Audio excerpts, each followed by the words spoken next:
What does the average fan eat on a match day? Pies. Pies!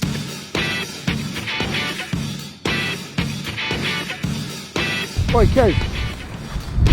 Two of the greatest things on earth, food and football, collide right here on COPA90. I'm Adam Richman, and welcome to Matchday Menus. What is up, COPA fam? It's Adam Richman coming to you from the northwest of England in beautiful Morecambe. In fact, I'm standing here on the promenade just outside Morecambe Bay. In addition to being a wonderful seaside resort town during the warm months, is also home to Morecambe FC. And tonight, Morecambe is doing battle with arch rival Carlisle at home in the Cup. But we need to create our mouth-watering Morecambe Matchday menu. And right alongside this bay, that means we have to have the local delicacy, potted Morecambe Bay shrimp.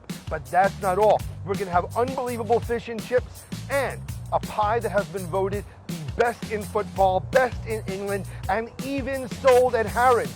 So let us have a true seafood diet. Whew. Todd, nice to finally meet you. Hello, Adam. How are you? This is amazing. I literally mentioned to the people that were working in the hotel in which I'm staying, they referred to you as Mr. Morecambe. So, may I please have fish and chips with salt and plenty of vinegar? I think the best way to eat these is outside, and if we have a walk down to the shore, I think you'd find them superb. Look at that. What are those? Cormorant? What are those? Seagulls, just seagulls. Tell you what, they'll be after your fish and chips. Right away, I have to admit, while we were setting up this shot, I ate a few of the chips. Every chippy in England, please come to Morecambe and learn how to do this correctly. The chips are crispy. Beautiful. You can hear the crunch, but this is what you want when you're by the seaside. Look at this fish. Oh my God. If I lived in Morecambe, I'd be as big as a house. I would eat this every darn day. It's like the perfect amount of fry, but what I love is you're in a seafood community. You don't want to lose the taste of the fish, and I think that that's what's so admirable. And a crispy batter as well, lovely crispy The batter is wonderful. My friend is from this area, and so she told me that if I tried something delicious, she told me the right way to express it. My accent will be utter crap, but that was dead good, that. That's okay, that's okay. Sound. So tell me a little bit about the match tonight. Tonight we are playing who?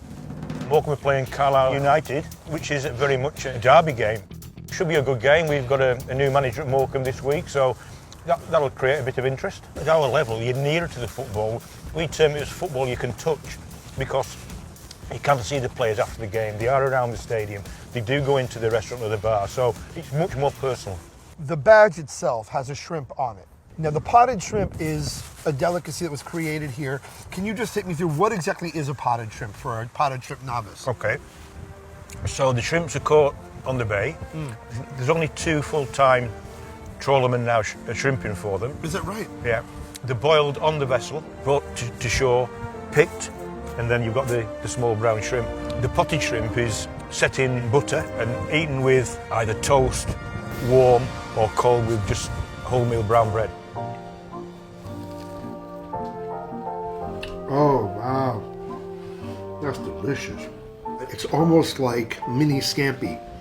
There's that richness from the garlic butter, maybe even a little bit of paprika in there, but it has like a succulence to it that's even more than regular shrimp. This is a world-renowned product that here is just local fare. And I think that's what makes this so special. It's just part of a Morecambe Matchday menu. And it's wonderful.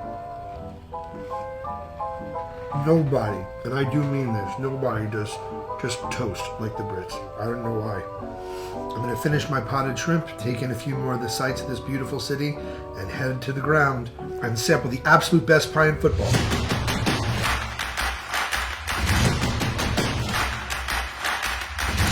Morecambe's got the best pies in the world.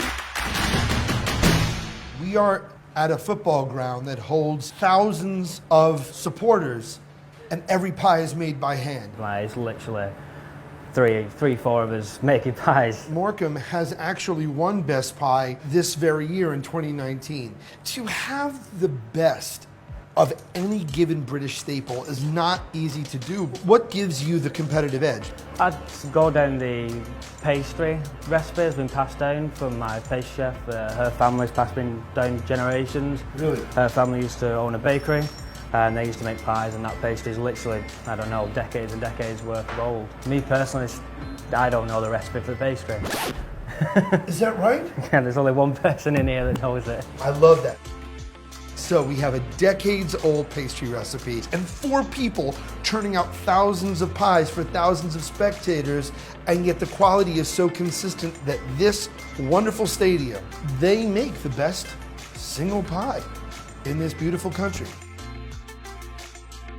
All right, so we're gonna try one of each, correct? Yes. All right, and they don't get gravy, or they both get gravy? Yeah, you can have gravy. Get gravy, of course. You're up north. First football match pie.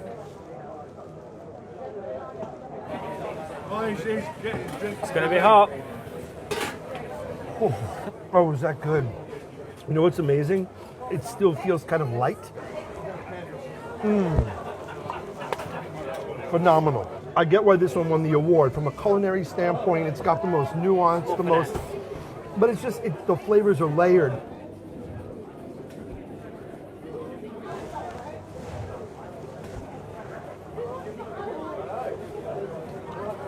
That was phenomenal. The flavor on that one, the meat, the potato, wow, that's the most popular one.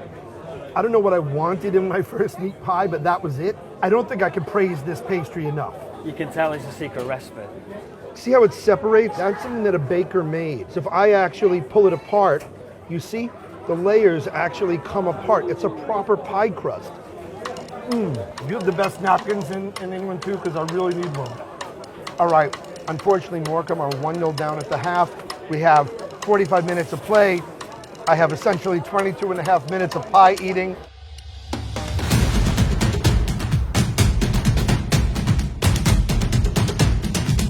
Oh! Yes!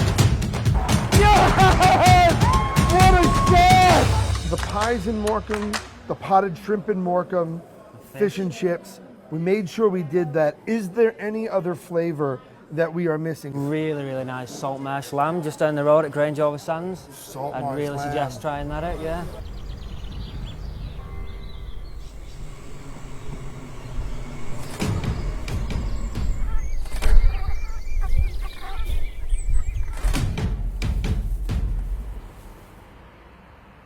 Now then, how are we doing?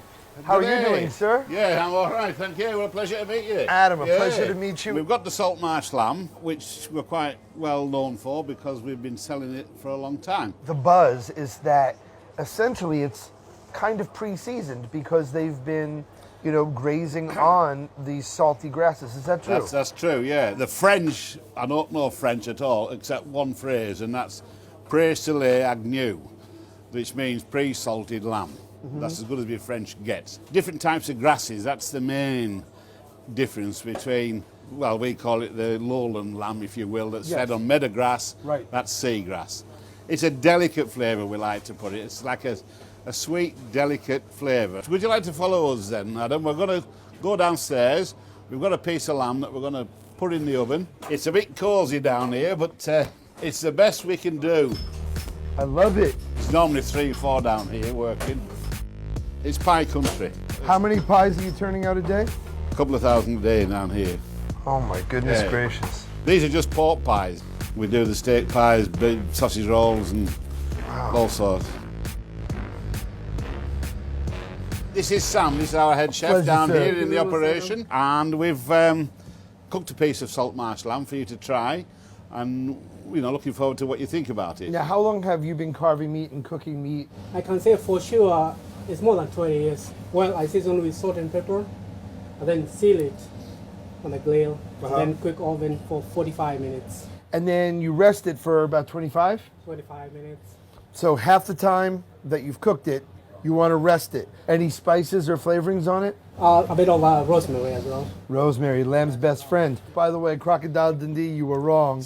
That's a knife. Yes. Is it nice and pink? Oh, perfectly done, chef. Beautiful, beautiful job on that. One of the other elements that I was dying to try here, and that's samphire. It is absolutely delicious, very, very healthy, and perhaps the most needed fiber I have been looking for since I've been eating here in the Northwest. It's like a thin green bean crossed with that sort of fibrousness of asparagus. I absolutely love it. And where is it harvested? Well, we get it out in the bay. Morecambe Bay, 150 square miles of Saltmarsh. So we're very lucky on our doorstep. Look at also the colors. Let's have a taste. Look how beautiful that is. That's called temperature control. You see a warm pink center, there's a little bit of blood, perfect sear on the outside, and you get that juice because he knew to rest it. Come on, man. Look at that. I mean, I may as well have used a spoon. That was so soft. This is the one that I was looking for. Samphire and local Saltmarsh lamb. Yay. That's the combination I wanted. The whole trip, local meat, cooked well, with a handful of ingredients: salt, pepper, rosemary, and oil. Samphire, just done with a little bit of butter and a little bit of rosemary itself. The more you respect the ingredient, respect the tradition, you end up with just a spectacular product. I can't recommend it enough to everyone who is a foodie, who is a food explorer. Come to Morecambe, see the mighty shrimps play. It is an incredibly exciting experience. The football is fun, the people are great, the pies you know are awesome. Come to Northwest England, try the amazing flavors of Morecambe Bay shrimp, Saltmarsh lamb, samphire. Create your own mouth-watering Morecambe Matchday Menu. I am Adam Richman. This is delicious lamb that I'm going to take a second bite of, and I'll see you next time.